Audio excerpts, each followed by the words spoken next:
The political class does not need every citizen to agree with its agenda. It only needs citizens to remain divided enough that they never organize around the things they already agree upon. The cost of living, safe communities, transparent government, affordable healthcare, accountable leadership, fair wages, reliable infrastructure, and reduced corruption are not fringe concerns. They are the ordinary expectations of people who still believe a modern nation should function reasonably well. Yet, functioning government is terrible entertainment. Competent administration does not generate ratings. A successful infrastructure project is not nearly as exciting as a culture war. A balanced budget lacks the emotional punch of outrage. Solving problems rarely creates the same level of engagement as arguing about them indefinitely. As a result, the public often finds itself trapped in a cycle where the issues that divide Americans become permanent campaign material, while the issues that unite Americans become optional. The disagreements remain unresolved because unresolved conflicts are politically valuable. They provide fundraising opportunities, campaign slogans, media appearances, and endless reasons to return voters to the polls convinced that disaster is one election away. Meanwhile, many of the structures that citizens regularly complain about remain largely untouched. Bureaucracies continue to grow and evolve. Lobbying networks remain deeply embedded. Regulatory systems become increasingly complex.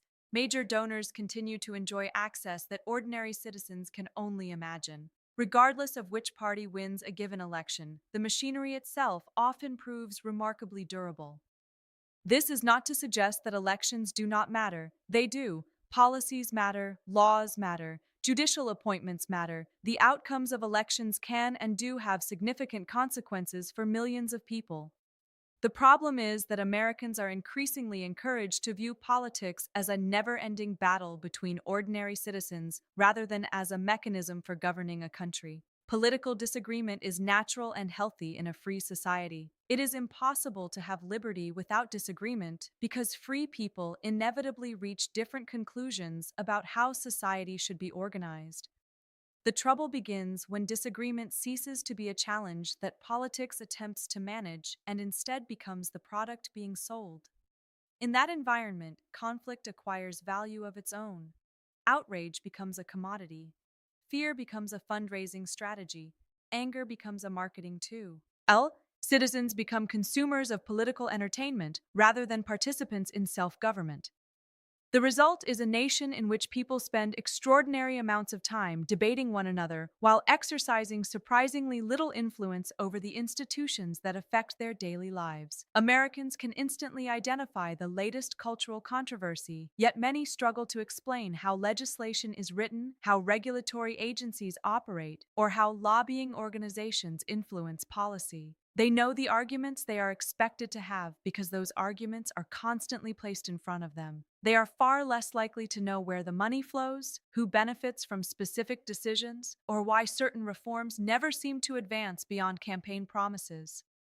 None of this requires a grand conspiracy. Human nature is sufficient. Politicians respond to incentives. Media organizations respond to incentives. Activist groups respond to incentives. Consultants, donors, corporations, and advocacy organizations all respond to incentives. If outrage generates attention, and attention generates money, influence, or power, then outrage will be produced in abundance. That reality should concern citizens regardless of ideology. A conservative who believes government has become unaccountable should be concerned.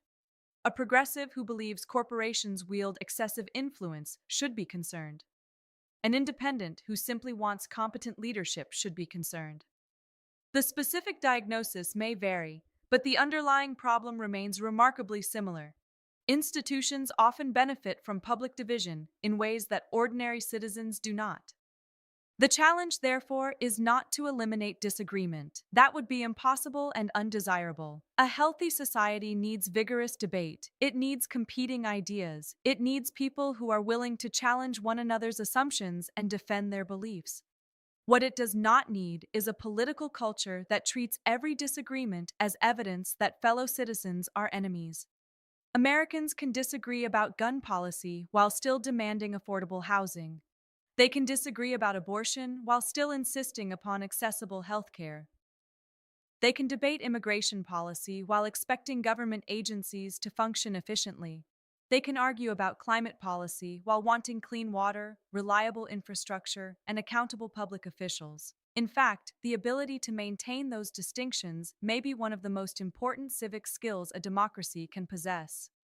The danger is not disagreement itself. The danger is allowing disagreement to become a leash that can be pulled whenever those in power need citizens looking somewhere else.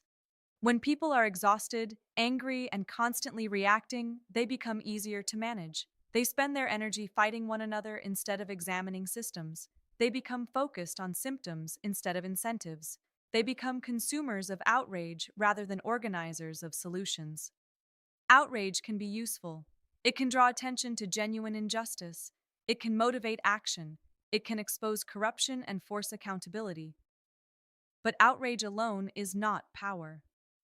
Power comes from organization. It comes from persistence. It comes from understanding how institutions work and demanding that they serve the public interest. It comes from citizens who are willing to track promises, follow legislation, monitor spending, attend meetings, vote consistently, and remain engaged long after the cameras have moved on to the next controversy. Most importantly, power comes from recognizing that fellow citizens are not automatically enemies simply because they disagree. The country does not need another lecture about unity from politicians who profit from division. It does not need another campaign built entirely around fear of the other side. It does not need another election cycle in which Americans are told that their greatest threat is the person living across the street. What it needs are citizens willing to notice the trick. The divide in America is real. Some disagreements are profound and unlikely to disappear anytime soon. But division is also useful to those who benefit from keeping the public fragmented and distracted. That reality does not erase legitimate differences between left and right. It simply raises a different question. Who benefits when citizens become so consumed by fighting one another that they stop paying attention to the people holding the matches? The sign still insists everything is under control. Perhaps it is finally time to stop arguing long enough to ask who keeps fueling the fire.